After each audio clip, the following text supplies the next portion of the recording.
Thanks for listening to the Career Planning Show, where you discover how to make career choices that are aligned with your talents, strengths, and purpose in life, and how to get your dream job. This show is about who you are, what you were born to do, and how to get there. Subscribe now. We publish a new episode every Monday.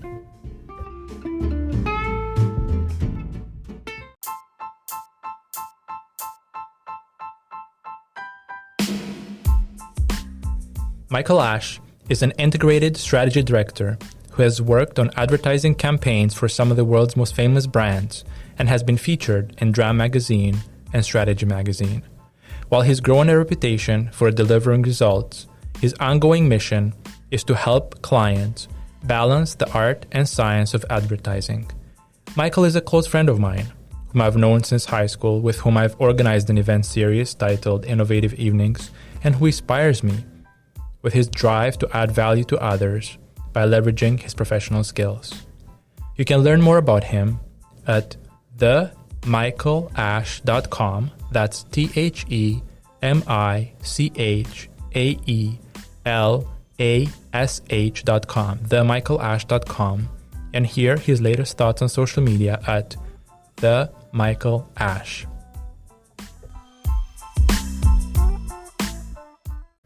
Welcome to the Career Planning Show. Our guest today is Michael Ash. Michael, we'll get right into it. When you were a child, what did you dream of becoming when you grew up? I dream of becoming an animator. An animator? Can you tell us about that? Yeah, when I was a kid, I was obsessed with Disney animations. I was obsessed with the emotions. I actually learned English by watching cartoons, by matching the mouth movements to the words that were being spoken. And I was just fascinated with people in motion. So sometimes I would even freeze frame the different frames of the animation and just use tracing paper to see what the next piece was going to be. But I didn't become a 3D animator. But you became an integrated strategy director. But I became an integrated strategy director. So what is that?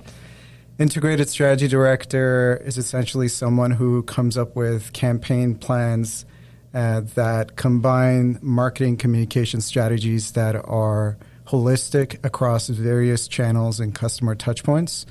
Essentially, one of the things that happens a lot with advertising campaigns is that a new agency comes along, comes up with ideas for what the brand should look and feel like, and throws this big idea. The TV spot comes out, and then another agency comes along in another few years.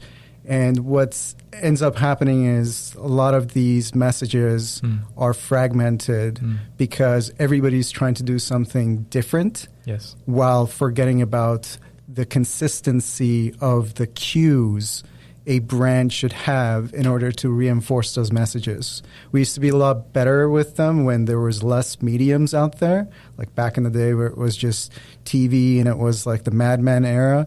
The reality is now we have so many different advertising avenues ranging from social, display, whatever have you, and those brand cues over time are being fragmented and being treated in ways that are not consistent. So what happens is that the puzzle in your subconscious about what that brand is sounding like, looking like, is being fragmented. And so it's the job of the integrated strategist to bring those elements together and create a master blueprint that the different stakeholders can look to when they're engaging in marketing communications campaigns.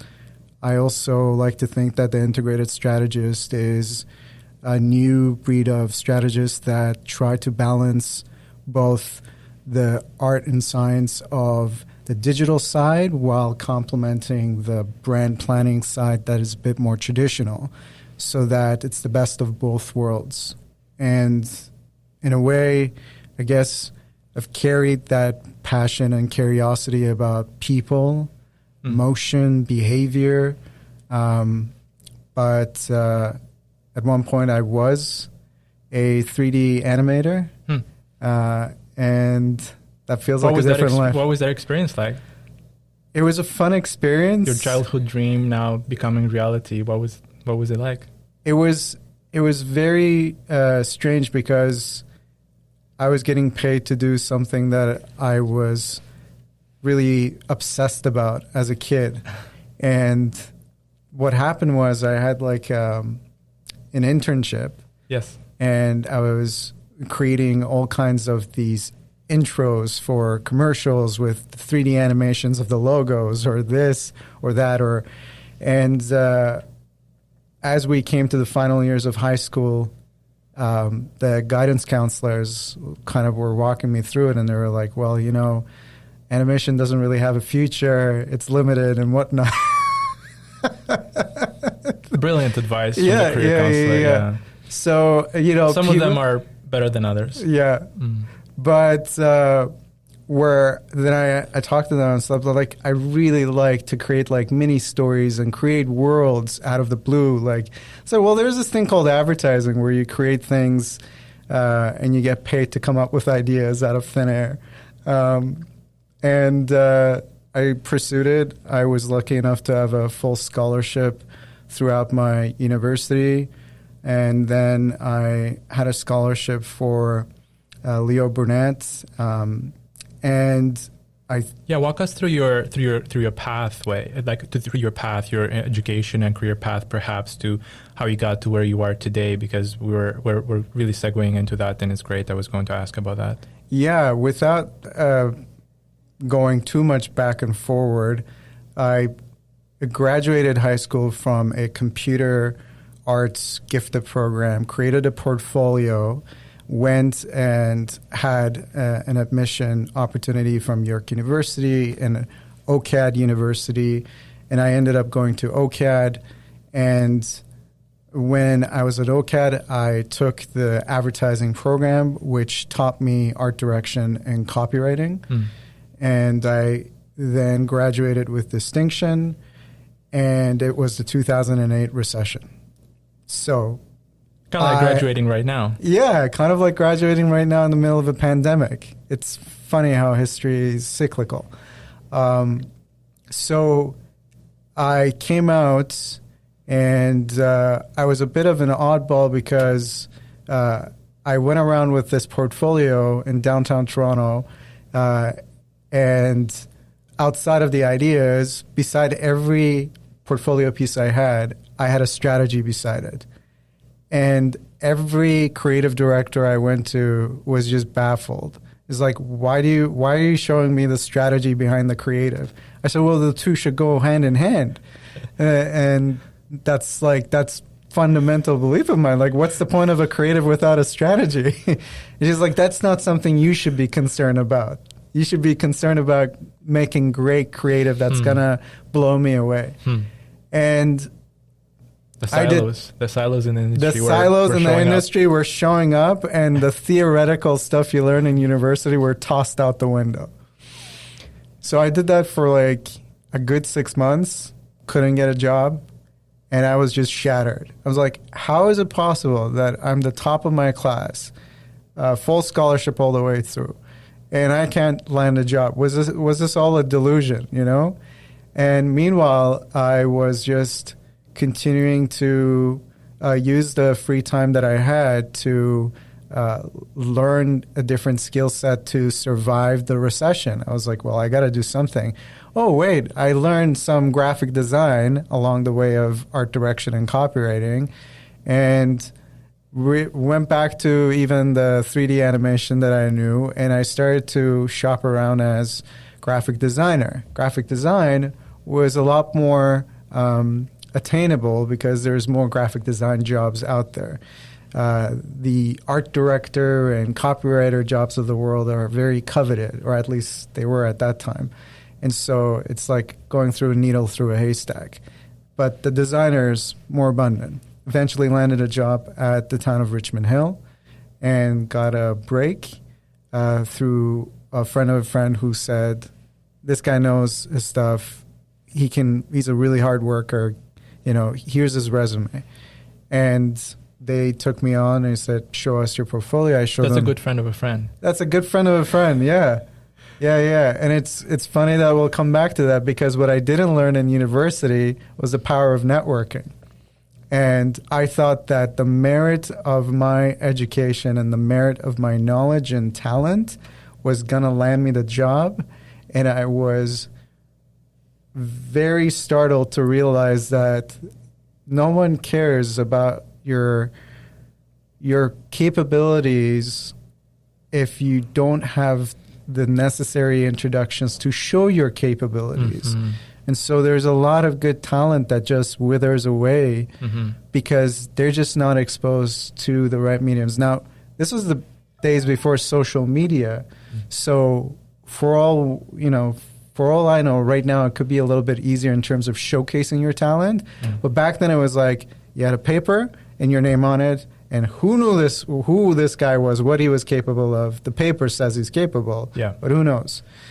So I spent 5 years in the town of Richmond Hill trying to, create some kind of a name for myself and build a portfolio of pieces. But there was always this piece nagging in the back of my head about, like, what's next? What am I going to do? This can't be it. Surely, like, I can... Being a public servant is never enough. No. Something else needs to be added. No, it wasn't that being a public servant, and I like how you're egging me on, but it was just that And I'm joking because my passion is for public service, so... I couldn't shake off the feeling that I still had something to give in that alternate reality, that alternate life where I was doing that thing that I trained myself to do, obsessed about. And around that time, social media started to pop up. Mm-hmm. And I was pitching social media to a municipality that couldn't understand what social media was in that sense at the time. And I was like, who understands this stuff? Email marketing was kicking in. SEO was kicking in. Yeah. Google Analytics was kicking in. All these things that I was like, what are these things? These things weren't taught to me in university. Yeah. And how can they help me kind of figure out a backdoor? I was constantly trying to figure out, like, how can I get back in? Yeah. And really find a way to add more value to the organization that you were working for. Exactly. Yeah. And as God is my witness, I did everything I could to show all those different things that I was taking on and capable of. But one of the epiphanies I had later on is, like, at there's certain entry points, people don't need you to come in and provide all your capabilities. They need you for a certain set of capabilities. Yeah. And unfortunately, you need to serve those specific parameters. That's right. And for lack of a better word, earn your way up the chain. I'm not a big fan of that ideology, but I think that's just the reality of how a lot of different organizations, corporate, civil, are structured. Yeah. And then from the town of Richmond Hill, what were the next couple of steps that got you to the point in your career where you are today? So we can speed through it.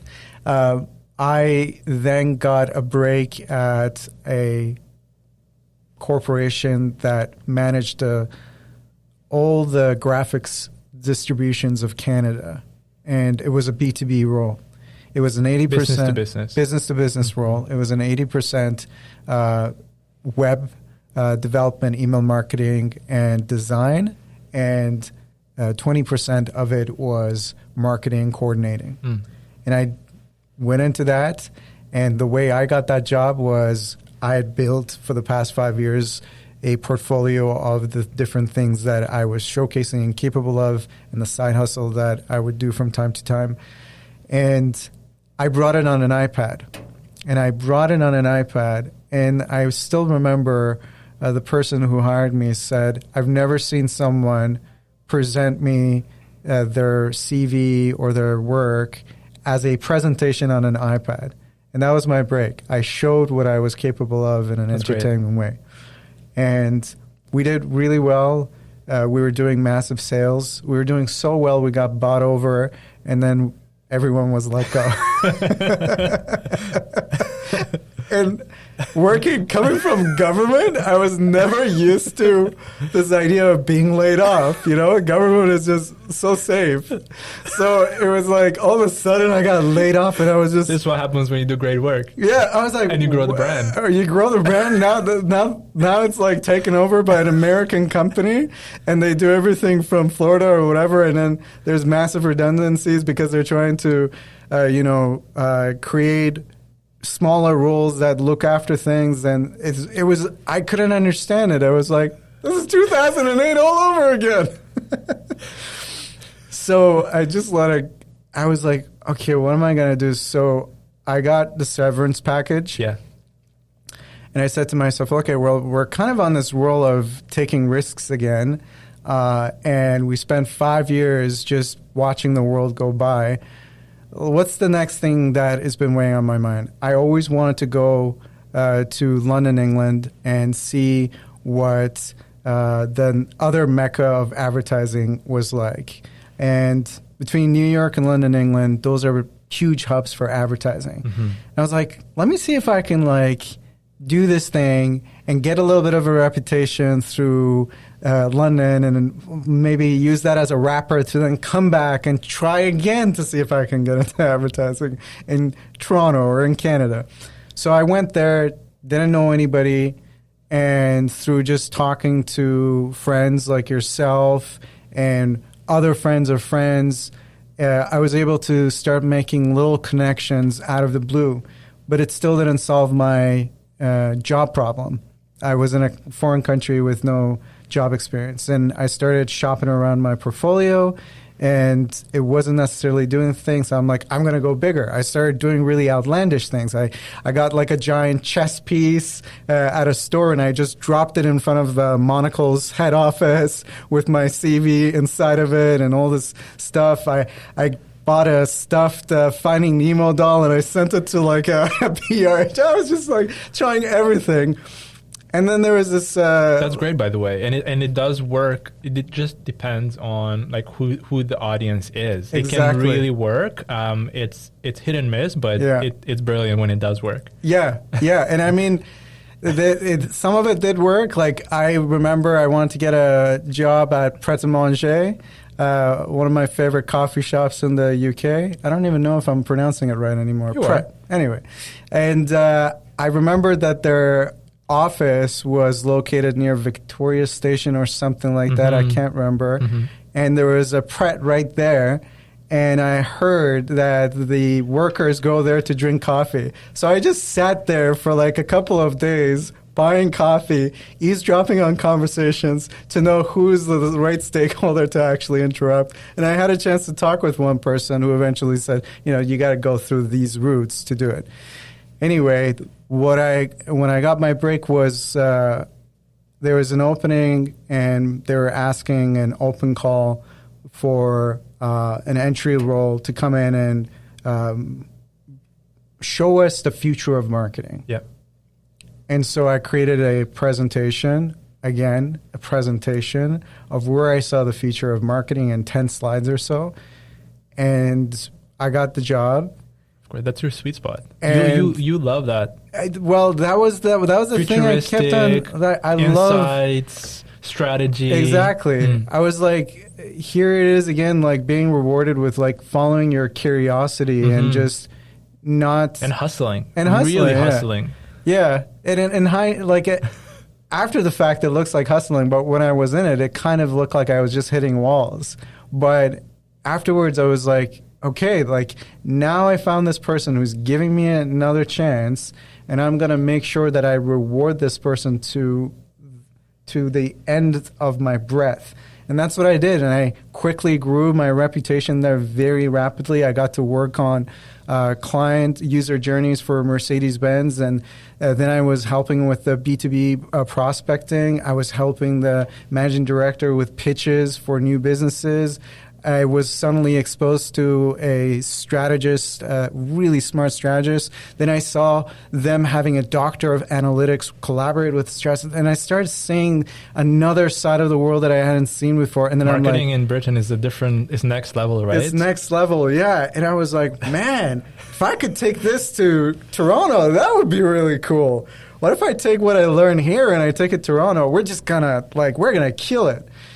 And so I did that. I was in the UK for less than a year. Family matters came up. I came back to Canada, and I went around town getting interviews. And every one of those interviews, like, what was your London experience like? What was your London experience like? I'm like, well, it's funny. I'm the same guy, and all I want to know is and that's one of the things that I think for anyone listening who's younger is don't discount the value of something that's from the opposite side of the world, or an experience it can bring. Cross-cultural experiences. I can tell you, every time I mention to people that I had a co-op placement in Japan and I had 2 years in London, I mean, that just fascinates people. It does. And it allows you to relate to people at a different level than if you haven't had those kind of experiences. It draws you closer to them in many ways. Yeah. And so following the experience of being in Britain and now aiming to rejoin the marketing environment here in Toronto, maybe we can continue from there. Yeah, I went around and showed what I was learning there, and oddly enough, there wasn't any job titles for it here. I was trying to explain to people there's this thing, it's like digital marketing, and it combines strategy principles, and ad agencies just couldn't understand it. But then there was these SEO companies that were popping up that kind of understood it. There was search engine optimization companies that kind of understood it. There was these little shops that were popping up that understood it. But I couldn't get my foot in the door until I came across this job opening for a company called The Art of, which was the largest business development conference in Canada at the time, and they were looking for someone that could do inbound marketing and help not only with generating leads, but do email marketing, digital strategy. And so they're very smart because this guy who was running it, the two founders, including the person who hired me, understood the stuff that I was seeing and doing in the UK. Yeah. And a big part of this is that they had these massive speakers from Gary Vaynerchuk to like Amy Cuddy to Chris Hadfield. And those were just magnets for me to come. And I came in and I gave another presentation. And I said, this is where your brand could be. These are the opportunities I see.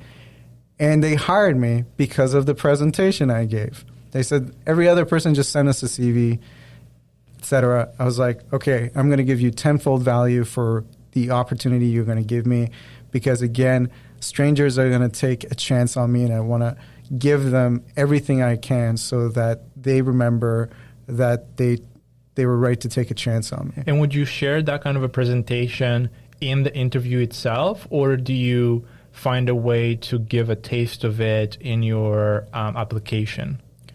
For that one, I think it was a mix of I sent a CV and I sent it as a PDF to give them a little teaser, and then the full one was when I was in person.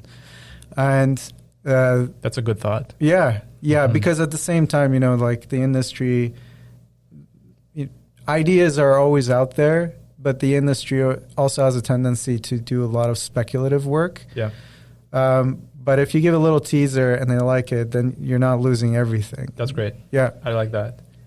And from there, I then got a kind of more taste of like, where can I apply these things that I learned from there and combine more of this knowledge? And there was a role for a digital strategist, and the title was starting to come up. And I got a job at a place called Red Lion. And I started to work on... Which is a well-respected advertising agency in Canada. Yeah. And I started... A lot of awards. And I started to work on KitchenAid, Whirlpool, Maytag, and I got exposed to these big brands, and I got exposed to a lot of different things that I thought that I could bring back all those things that I learned in university, all those things that I learned post-university, the things I learned in the UK, and bring it to fold here. And the role required me to not only just come up with plans for campaigns, but also analyze the performance of those campaigns. And the clients at KitchenAid and whatnot, they weren't used to seeing someone analyze the entire user journey or come up with a campaign, not just help craft an idea that's great, but also be like, okay, what's working here, what's not working here, and we're not stopping at the end of the display stuff. We're going to the website and see how the website is performing. And then from there, I went on to get a job at JWT. That's great. Thank you so much. So we'll switch gears now, and I wanted to ask you, as you've gone through your career journey and as you've gotten to the point where you're at right now in your, being part of an agency that is doing interesting work, finding ways to add value through your weekly e-newsletter, through the training that you're providing online. There's a course that you're running on Skillshare called Crafting an Integrated Brief. You're publishing articles in publications like Strategy Magazine, doing all these kinds of interesting things and finding ways to add value to society. Are there certain experiences that you've had, or is there a point in time where you feel like having done that brought you a great deal of joy? Having gone through that experience, whether it's client work or having put into the world a certain resource, that you've drawn a lot of joy from that experience that is well aligned with, your skills and your talents. I feel like what I get the most from sharing the information has been also giving it in a sense. It's kind of cyclical. As I'm giving information and mentoring other people, I'm also getting back more of a loop where people ask me questions that then I investigate. And I end up having to learn more, and I get value out of that, and it keeps becoming this kind of full circle. And what I guess I've been learning through this service is it's not just for me to service other people, it comes back to me in full circle. Yeah. Whether it's job opportunities I've actually gotten in the past through my email newsletter, clients that came up, and just in general helping me help others. Yeah. Thank you so much. Two more questions. One of them, is there a certain lesson, career-related lesson that you've picked up in the past that has proven useful? Whether it's, entering a new job or progressing in your career within a certain role. The lessons that I picked up was don't give up, be relentless. It's easy to give up, especially in this kind of environment. Yeah. You might think that your talents are the merit of what your next job should be. That's not necessarily the case at times. You need to make sure you make those human connections to be able to have people see your talents. Don't just tell people what you're capable of. Show them. Yeah. Do those little presentations if it can help you. Yeah. Stay curious. When you follow your curiosity, even if it doesn't make sense that you're learning this and learning that, we're in a world now where it's okay to be multifaceted. We don't have to compartmentalize our curiosity, and it just makes us a more fully rounded person. Thank you so much. And final question, is there a certain resource that you found helpful and that you think someone who is mapping out their career or is progressing in their current role could also find helpful, whether it's a book or a website or some other type of resource that you've leveraged in recent past and you've found helpful? Most of these corporations like Google, Facebook have free online education resources. Facebook's Blueprint is really good if you just want to get a holistic sense of things for free. Google also provides a lot of free resources. You'd be surprised at how many free resources there are to brush up your understandings. And then there are all these mini courses that thought leaders in the space provide to teach you frameworks. Keyword is frameworks. If you want to go beyond just hearing from the thought leaders, Google frameworks, blueprints, whatever, to actually understand the craft. That's great. Thank you so much for taking part in the Career Planning Show. We really appreciate having you with us, Michael.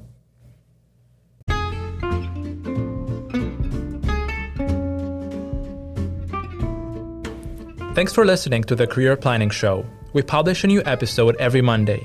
Subscribe now via Apple Podcasts, Google Podcasts, Spotify, or any other podcasting platform. Learn more about the show and submit your career planning related questions at rascanu.com/career planning. That's RASCANU.com/career planning.